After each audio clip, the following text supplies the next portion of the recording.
You're looking good. I love it. There we go. Well, I want to welcome everybody to our office and appreciate an opportunity to get together and celebrate something positive. Very few days in my life go by that somebody doesn't ask me, what can we do to help the people in Ukraine? And I think we've all been inspired by the courage, the bravery of the Ukrainian people. And this is what Kansans do. If you look around me, we have vests and helmets that have been donated from law enforcement offices. I have a couple of gentlemen here with me who've been involved in bringing this all together. So I don't want to steal all their thunder. First is Mike Bergmeyer. Mike and I have known each other for 4 or 5 years from Hutchinson, Kansas. Has you make farm implements there at Shield Ag and a few other things as well. Mike, share your story. How did you get involved with this?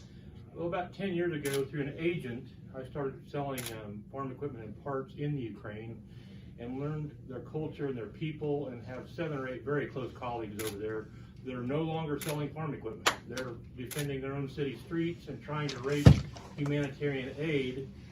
Recently in Hutchinson, Kansas, our people in our little town raised almost $46,000 for humanitarian only aid. And the same guy that's shipping these vests is managing that fund to ship purely humanitarian aid over there. In my travels, Ukraine and other places, then I met Daniel Raholt, who has business interest over there selling farm equipment. So Daniel? And Daniel, your company's Formata. Yes, sir. In Salina, Kansas. Yes, So sir. share your story if you don't mind. I used to sell farm machinery in Ukraine for over 18 years. I traveled there 2 to 3 times a year. I really fell in love with the Ukrainian country. Kansas has a lot in common with Ukraine. We forget that our our turkey wheat came from Ukraine.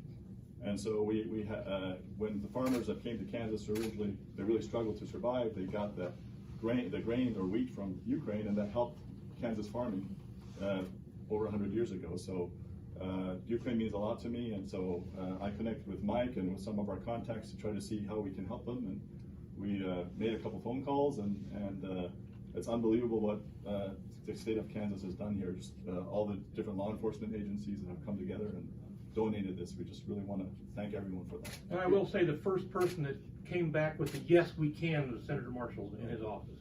Yes. Yeah, that's great. I should commend my staff. Katie Sawyer, Tyler Mason's here today as well.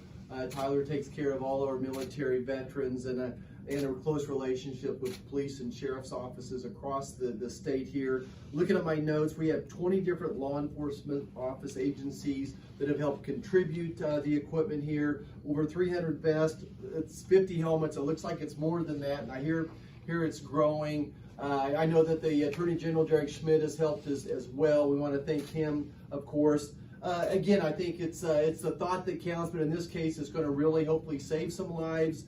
What's going to happen is we're going to get this to the Ukrainian embassy in D.C., and then the embassy is going to transport it to Poland, which I recently visited as well, and I think all the wheels are greased. And then they'll take the people, we'll get it there in Poland and get it on into the Ukraine to be used by the military and law enforcement officials.